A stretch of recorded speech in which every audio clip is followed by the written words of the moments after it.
FIFA packs and loot boxes are not gambling, in the UK apparently. Oh, get gone with ya. The UK gambling watchdog has told MPs that it does not currently oversee the purchase of in-game content like FIFA player packs and video game loot boxes. This is because there's no official way to monetize what is inside them. A prize has to be either money or apparently have to have monetary value in order for it to fall under gambling legislation. At this point, we may as well just start sending our children to the casino. There are unauthorized third-party sites which buy and sell in-game content or enable for it to be used as virtual currency. These are well known, these are very common, you can get the items in these loot boxes, FIFA packs, what have you. Other games as well, like Counter-Strike, you can get the items in those crates or supply drops, whatever they call them, in that game, and then you can sell the items on various websites. That is well known, and depending on the value of the items, you can potentially make lots of money from the items that you do get. Now, I don't know whether this is because the legislators simply don't understand it, or whether it's because they simply don't care. I don't really know. Dozens of parents have spoke out that their children are spending hundreds of pounds on in-game purchases and have criticised the process as a form of gambling, as there is an element of chance in the outcome and their children are then tempted to buy again in order to try and get the result that they want from those packs. Personally, years ago when I was about 14 or 15, I used to play a lot of FIFA and games like that.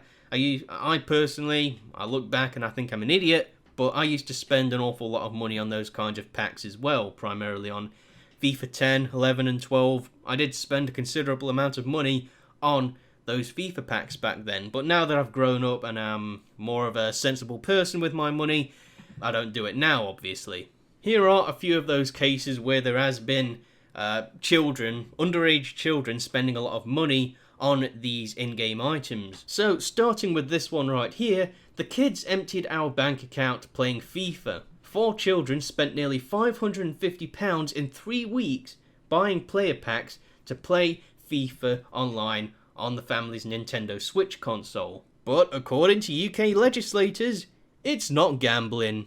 Now, the parents of those children only realised what had happened when their card was declined elsewhere because their bank account was empty.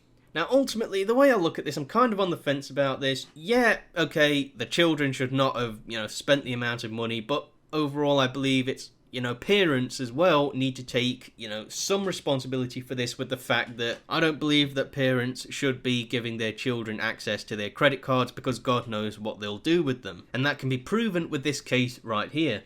Now, he said that his children, who are all under the age of 10, felt very remorseful and had not understood the impact of what they were doing. Again, that plays into that whole thing I said a second ago, where you should not ultimately be giving kids, at least as young as that, access to your credit card. Here is another story right here.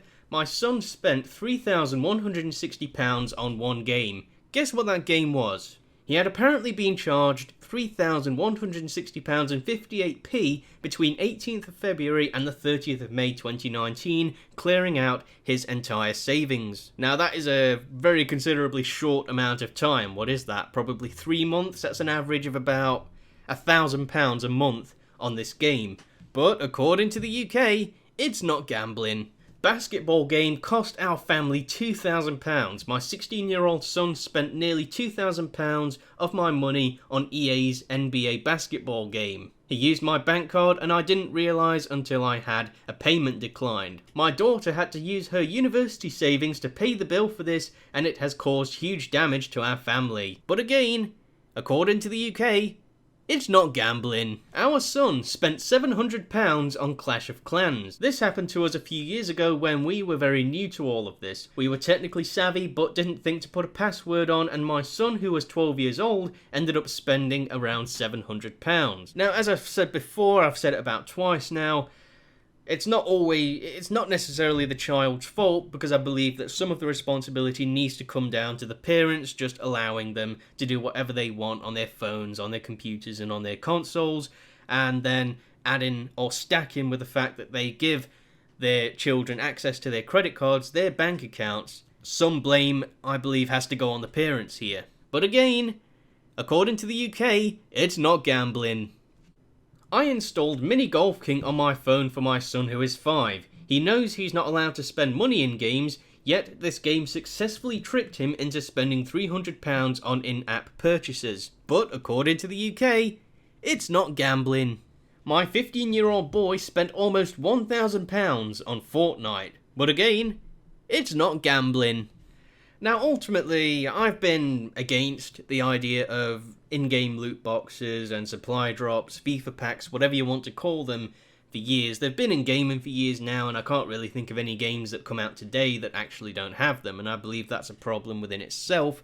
I do believe that there does need to be some legislation put in place. You know, the UK does need to put something in place, you know, similar to what Belgium has done, you know, to put a ban, or at least some kind of regulation on these in-game loot boxes, because as I showed you with those other stories a moment ago, they do have significant impacts on people, on families and what have you, especially with the fact that children have access to those games. Now, as I said before, yes, some blame needs to go on the parents for the fact that they weren't watching what their children were doing on these games, but ultimately, again, I don't think many of the parents had an understanding of the in-game purchases, the in-game loot boxes themselves, even though a little bit of blame, I believe, should go on the parents for giving them access to their credit cards and what have you. These games are designed to exploit the users, exploit children to try and make as much money as possible out of them, and as you can see with the stories I did show you, it is working. And many of these games, they do have very shady methods of trying to make money out of you. A lot of them,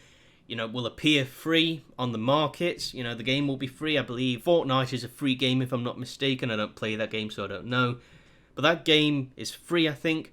But again, there are a lot of, you know, supply drops, a lot of, you know, loot boxes and things like that that the user can buy with actual money to make up for the fact that the game is free. Now, as I said before, I'm not sure whether this is down to the fact that the politicians and the legislators here in the UK don't understand how it works, how these in-game monetary systems work in those games, or whether it's because they simply don't care. I don't necessarily know.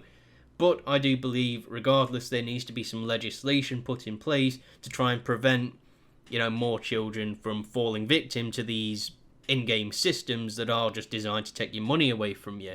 But ultimately, people, be sure to let us know what you think about this down below. What are your opinions on the idea of FIFA packs, loot boxes? Do you believe that legislation needs to be put in place to try and prevent more people from, you know, emptying their wallets into these games? Be sure to let us know what you think about this down below, alright? Alright people, this has been Lord Flashheart. Be sure to rate, comment, favourite, share and subscribe, and I will see you again. Cheerio!